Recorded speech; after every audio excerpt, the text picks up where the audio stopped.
Hello students, हमारा आज का टॉपिक है फोटोसिंथेसिस या प्रकाश संश्लेषण। आज फोटोसिंथेसिस पार्ट 1 में हम बात करेंगे फोटोसिंथेसिस क्या है और इस प्रक्रिया में कौन-कौन से फोटोसिंथेटिक ऑपरेटर्स काम में आते हैं। Photosynthesis is the process by which green plants and certain other organisms transform light energy into chemical energy. Means प्रकाश संश्लेषण की प्रक्रिया में हरे पौधे लाइट एनर्जी को केमिकल एनर्जी में कन्वर्ट करते हैं। During photosynthesis in green plants light energy is captured. सबसे पहले यहाँ पर ग्रीन प्लांट्स में क्लोरोफिल की हेल्प से लाइट एनर्जी जो फोटोन के रूप में पौधों तक पहुंचती है उसको कैप्चर किया जाता है and used to convert water, carbon dioxide and minerals into oxygen and energy rich organic compounds like glucose. इस लाइट एनर्जी को पानी और कार्बन डाइऑक्साइड तथा मिनरल्स की सहायता से ग्लूकोज और ऑक्सीजन में कन्वर्ट किया जाता है। तो इस प्रोसेस को ही प्रकाश संश्लेषण कहा जाता है। रिएक्शन ऑफ फोटोसिंथेसिस, यहां पर हम देख सकते हैं कि एक मॉलिक्यूल अगर ग्लूकोज का बनाना हो प्रकाश संश्लेषण की प्रक्रिया में तो 6 मॉलिक्यूल्स ऑफ कार्बन डाइऑक्साइड काम में लिए जाएंगे, साथ ही साथ 12 मॉलिक्यूल्स ऑफ वाटर, सनलाइट से एनर्जी ली जाएगी और साथ ही साथ प्लांट्स की जो मीजोफिल सेल्स के अंदर क्लोरोफिल प्रेजेंट है उसके एंजाइम्स इस पूरी प्रक्रिया में भाग लेते हैं या सहायता करते हैं और इस पूरी प्रक्रिया में एक मॉलिक्यूल ग्लूकोज का बनेगा और साथ ही साथ 6 मॉलिक्यूल ऑफ ऑक्सीजन रिलीज होते हैं और 6 मॉलिक्यूल्स ऑफ वाटर भी बनते हैं। तो इस तरीके से हम देख सकते हैं कि जो फोटोसिंथेसिस की रिएक्शन है जिसके अंदर 1 मॉलिक्यूल ऑफ ग्लूकोज का बनता है तो 6 मॉलिक्यूल्स ऑफ कार्बन डाइऑक्साइड और 12 मॉलिक्यूल्स ऑफ वाटर के काम में आते हैं, साथ ही साथ ऑक्सीजन के 6 मॉलिक्यूल्स रिलीज होते हैं। ये देखिए इस डायग्राम में क्लियरली दिखाया गया है कि जो लीफ है उसके अंदर मीजोफिल सेल्स प्रेजेंट होती हैं। इन मीजोफिल सेल्स के अंदर क्लोरोप्लास्ट होते हैं जहां पर फोटोसिंथेसिस की प्रक्रिया होती है।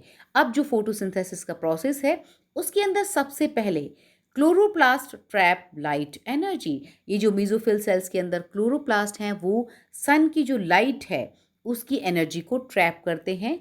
Then water enters into the leaf और जो वाटर जाइलम के थ्रू मीजोफिल सेल्स तक पहुंचता है उस वाटर की सहायता से लाइट एनर्जी को केमिकल एनर्जी जो एटीपी या NADPH2 के फॉर्म में होती है उसे स्टोर किया जाता है। तो सबसे पहले वाटर और लाइट से केमिकल एनर्जी बनती है।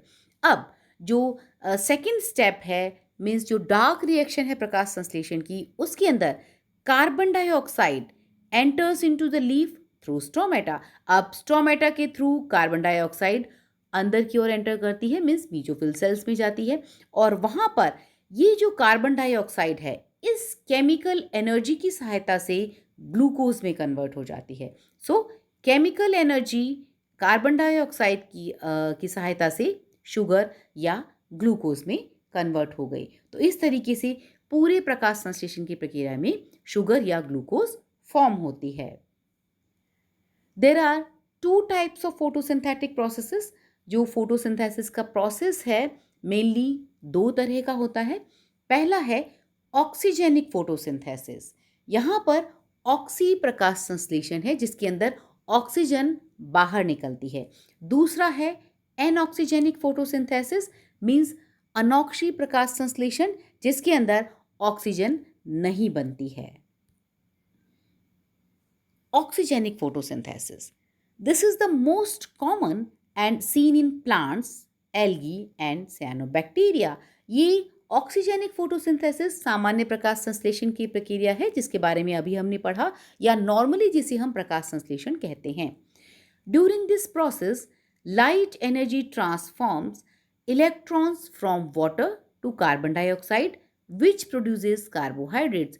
यहाँ पर जो लाइट एनर्जी की हमने बात की कि सन से लाइट एनर्जी को ट्रैप किया जाता है और वो उस एनर्जी को हम काम में लेते हैं कार्बन डाइऑक्साइड से कार्बोहाइड्रेट बनाने के लिए।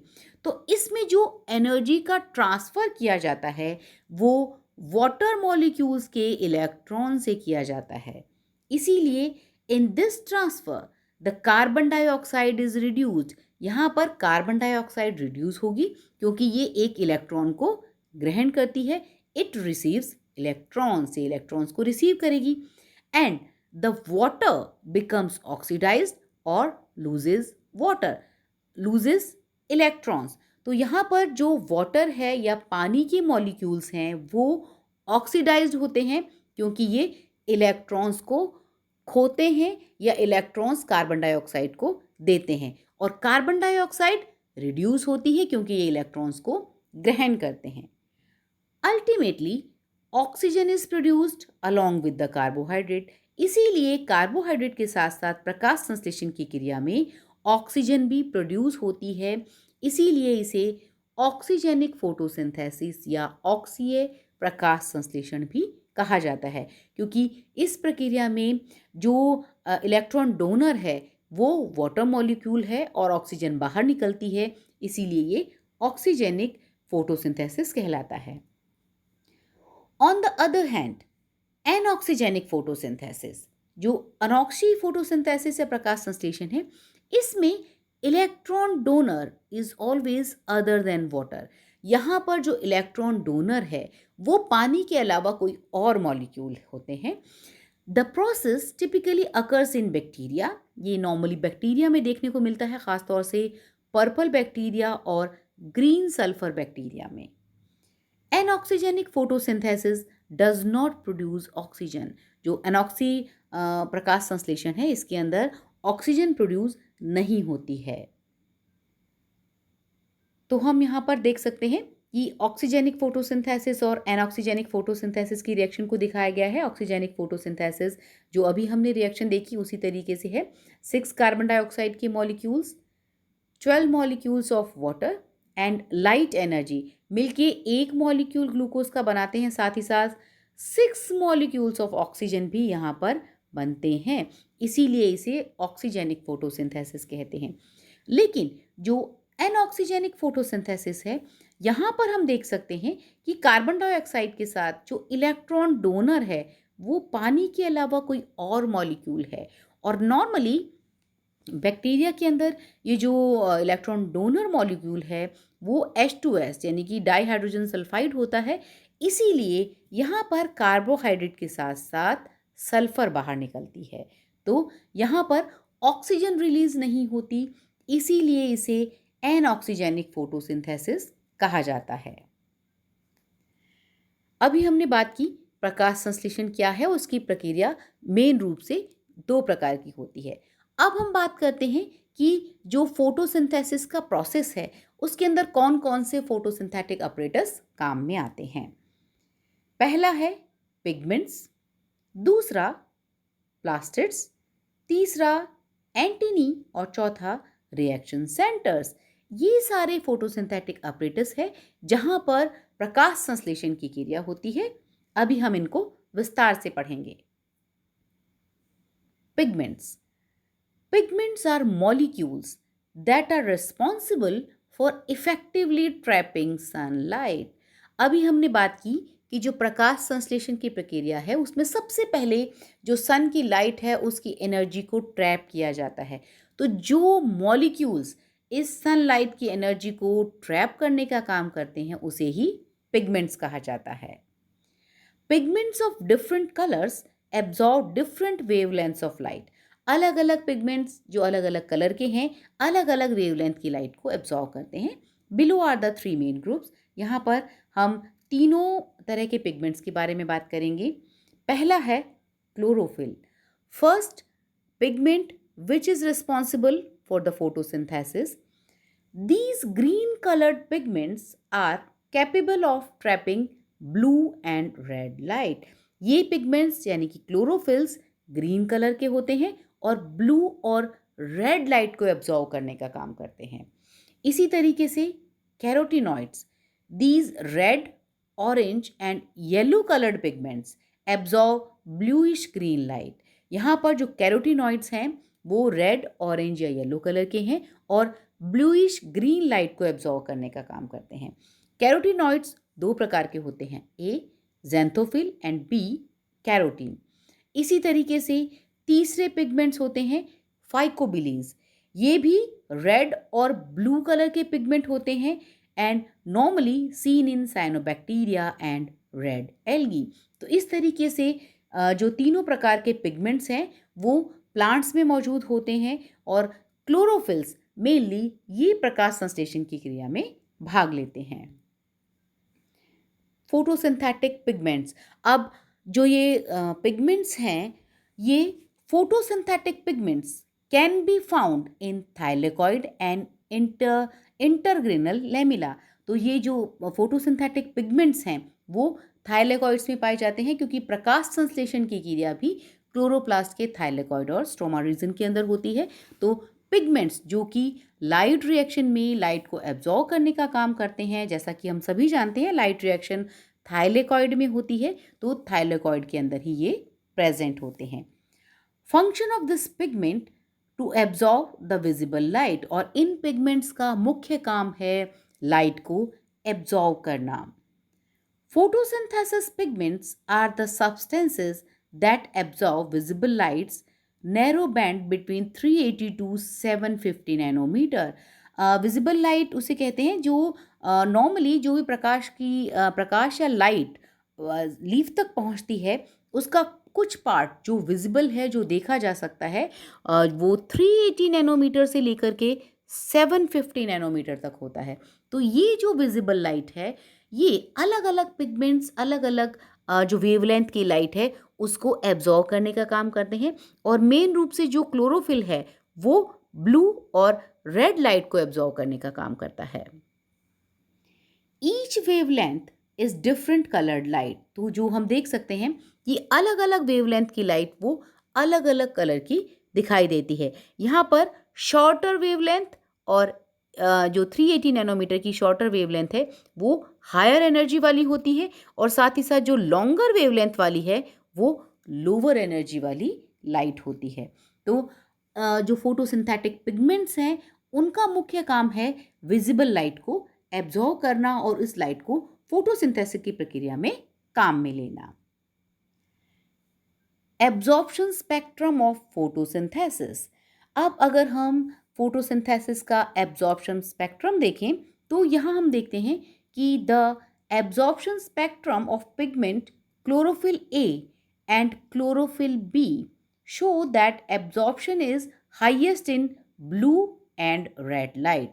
यहाँ पर देखिए, हम देख सकते हैं जो क्लोरोफिल ए है और ये क्लोरोफिल बी है। यहाँ पर ब्लू रीजन दिखाई दे रहा है ब्लू लाइट का, और यहाँ पर है रेड लाइट।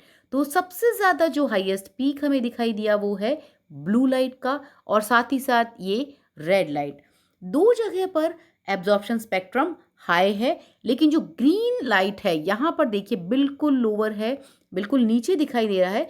तो ये मान सकते हैं कि क्लोरोफिल ए और क्लोरोफिल बी सबसे ज़्यादा ब्लू और रेड लाइट को एब्जॉर्ब करती है, और यही रिस्पॉन्सिबल है प्रकाश संश्लेषण की प्रक्रिया के लिए। The least is green light. Green light में सबसे कम एब्जॉर्प्शन शो हो रहा है। Wavelength that optimally absorbed and used by green plants as the source of energy are in blue and red region। तो हम ये मान सकते हैं कि जो प्रकाश संश्लेषण की जो ऑप्टिमल रेंज है वो ब्लू और रेड लाइट के अंदर है। अब हम बात करते हैं प्लास्टिड्स के बारे में। पहला अपरेटस हमने पढ़ा पिगमेंट्स और दूसरा है plastids. What is plastid? Photosynthetic eukaryotic organisms contain organelles called plastids in their cytoplasm। जो भी photosynthetic organelles हैं उनके अंदर साइटोप्लाज्म में प्लास्टिड प्रेजेंट होते हैं। प्लास्टिड 3 तरीके के होते हैं, chloroplast, chromoplast and leucoplast. Chloroplast contain chlorophyll, green pigment that absorbs sunlight in photosynthesis। तो जो क्लोरोप्लास्ट है मेनली वो हमारे प्रकाश संश्लेषण की प्रक्रिया के लिए लाइट को एब्जॉर्ब करने का काम करते हैं। Produce and store glucose. और क्लोरोप्लास्ट के अंदर ही ग्लूकोज बनता है और स्टोर होता है। इसी तरीके से दूसरे पिगमेंट है chromoplast. It contains carotenoids, red and orange और yellow colour pigments found in flowers and fruits. और ये जो कैरोटीनॉइड्स हैं नॉर्मली रेड, ऑरेंज या येलो कलर के होते हैं और फ्रूट्स के अंदर पाए जाते हैं। थर्ड है ल्यूकोप्लास्ट। और ये ल्यूकोप्लास्ट हैं जो ल्यूकोप्लास्ट हैं कंटेन नो पिगमेंट, इनके अंदर पिगमेंट्स नहीं होते हैं। Used to store starch. अब जो स्टार्च है उसको स्टोर करने का काम करते हैं हमारे ल्यूकोप्लास्ट। तो इस तरीके से हमने देखा कि 3 तरीके के प्लास्टिड्स मौजूद हैं हमारे फोटोसिंथेटिक सेल के अंदर, और फोटोसिंथेसिस के लिए जो रिस्पॉन्सिबल हैं वो है क्लोरोप्लास्ट। तो जो क्लोरोप्लास्ट है जहाँ पर मेनली प्रकाश संश्लेषण की प्रक्रिया होती है, found only in plant cells, ये सिर्फ प्लांट सेल के अंदर पाए जाते हैं। Chloroplast contain a green pigment called chlorophyll. Chloroplast के अंदर क्लोरोफिल प्रेजेंट होता है, क्लोरोफिल ए और क्लोरोफिल बी, जो मेनली प्रकाश संश्लेषण की प्रक्रिया के लिए जो लाइट को एब्जॉर्व करने का काम है वो करते हैं। Chlorophyll is essential for photosynthesis, the process by which plants make food. प्रकाश संश्लेषण या फोटोसिंथेसिस की प्रक्रिया के लिए क्लोरोफिल मस्ट है, एसेंशियल है। ये देखिए क्लोरोप्लास्ट का स्ट्रक्चर दिखाया गया है। क्लोरोप्लास्ट एक सेल ऑर्गेनेल है जो कि सभी प्रकाश संश्लेषी जो ऑर्गेनिज्म हैं, पौधे हैं, उनके अंदर पाया जाता है। ये इसके अंदर 2 मेम्ब्रेन्स होती हैं, आउटर मेम्ब्रेन और इनर मेम्ब्रेन। साथ ही साथ यहाँ पर हम देख सकते हैं कुछ डिस्क शेप के थाइलेकॉइड्स प्रेजेंट हैं, और जो सारे थाइलेकॉइड्स मिलकर ग्रेना बनाते हैं। और जो ग्रे एरिया बीच में दिखाई देता है थाइलेकॉइड्स या ग्रेना के बीच में, जिसे हम स्ट्रोमा कहते हैं। तो क्लोरोप्लास्ट के 2 पार्ट हुए, ग्रेना और स्ट्रोमा। ग्रेना थाइलेकॉइड्स से मिलकर बना हुआ होता है जहाँ पर प्रकाश संश्लेषण की लाइट रिएक्शन होती है, और स्ट्रोमा जहाँ पर प्रकाश संश्लेषण की डार्क रिएक्शन होती है, जिनके बारे में हम आगे प्रकाश संश्लेषण में पढ़ेंगे। Photosynthesis occurs in the chloroplast. Photosynthesis की प्रक्रिया क्लोरोप्लास्ट के अंदर होती है, specifically in the grana and stroma region. Grana जहाँ पर लाइट रिएक्शन होगी और स्ट्रोमा जहाँ पर डार्क रिएक्शन होती है। The grana is the innermost portion of the organelle, a collection of disc shaped membranes. यहाँ पर डिस्क शेप्ड जो डायग्राम में हमने देखा था, इस तरह की मेम्ब्रेन्स होती है, एक के ऊपर एक अरेंज रहती है, stacked into columns like plates.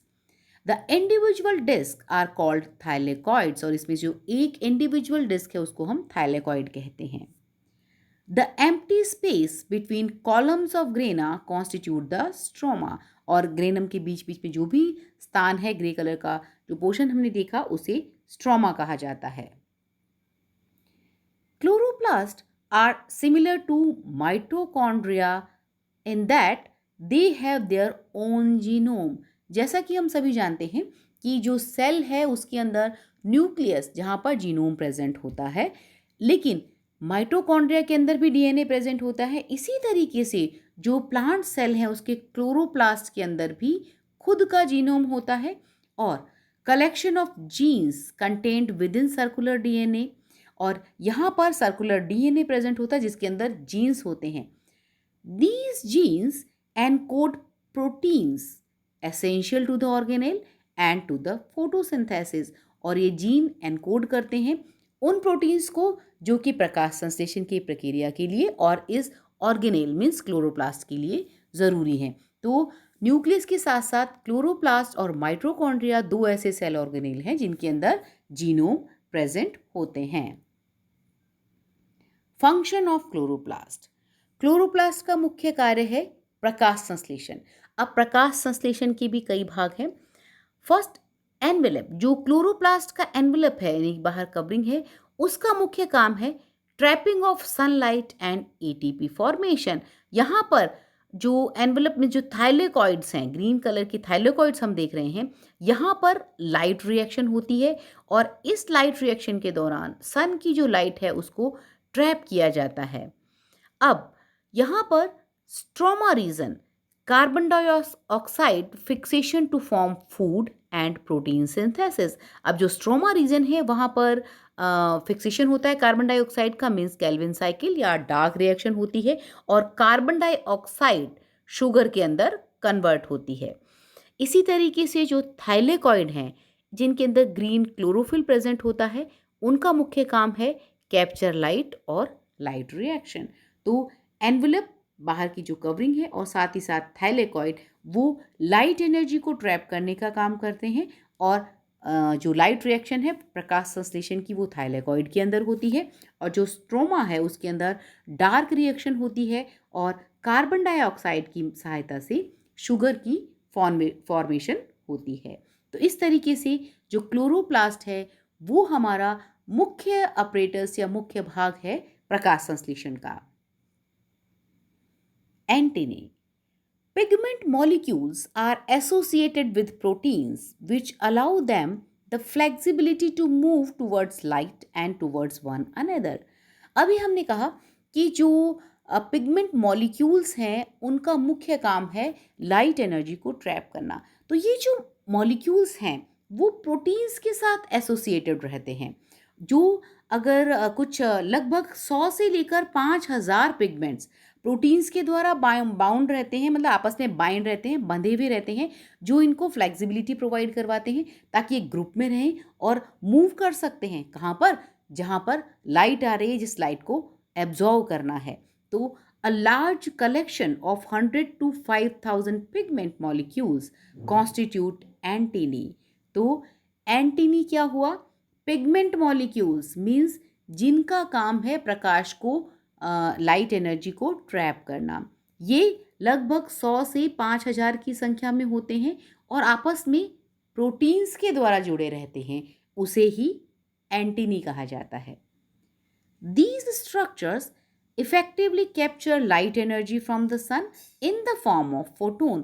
अब जो फोटोन की फॉर्म में लाइट लीफ तक पहुंच रही है उसको इफेक्टिवली कैप्चर्स कर सकते हैं, क्योंकि जो इंडिविजुअल पिगमेंट मॉलिक्यूल है वो इतना इफेक्टिव नहीं होगा जितना कि ये लगभग 100 से लेकर 5000 पिगमेंट्स आपस में प्रोटीन मॉलिक्यूल्स के द्वारा जुड़े हुए होते हैं। ये प्रोटीन मॉलिक्यूल्स इनको फ्लेक्सिबिलिटी प्रोवाइड करते हैं कि ये लाइट की तरफ मूव कर सके। इसी वजह से ये लाइट की जो एनर्जी है उसको ट्रैप करने में ज़्यादा एफिशिएंट होते हैं।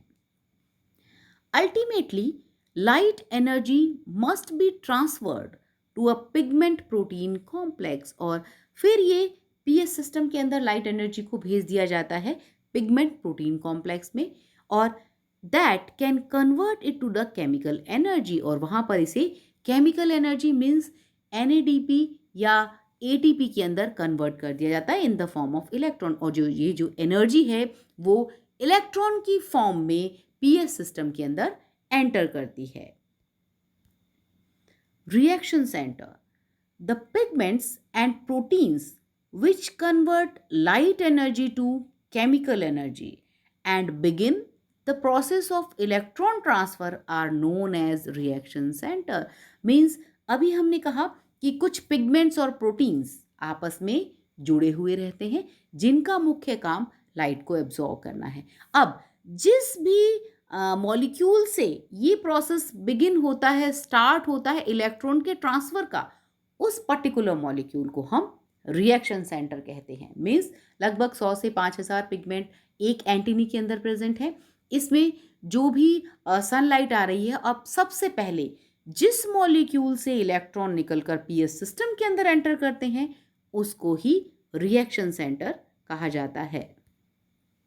देखिए इस डायग्राम में हम साफ तौर से देख सकते हैं कि एनर्जी फ्रॉम 2 फोटोन्स, जो सन की लाइट है उससे 2 फोटोन्स से हमें एनर्जी हमारे एंटीनी को मिल रही है। ये देखिए एंटीनी कॉम्प्लेक्स मीन्स यहाँ पर पिगमेंट मॉलिक्यूल्स हैं जो आपस में प्रोटीन्स के द्वारा बंधे हुए हैं। इस पूरे कॉम्प्लेक्स को हम एंटीनी कहते हैं।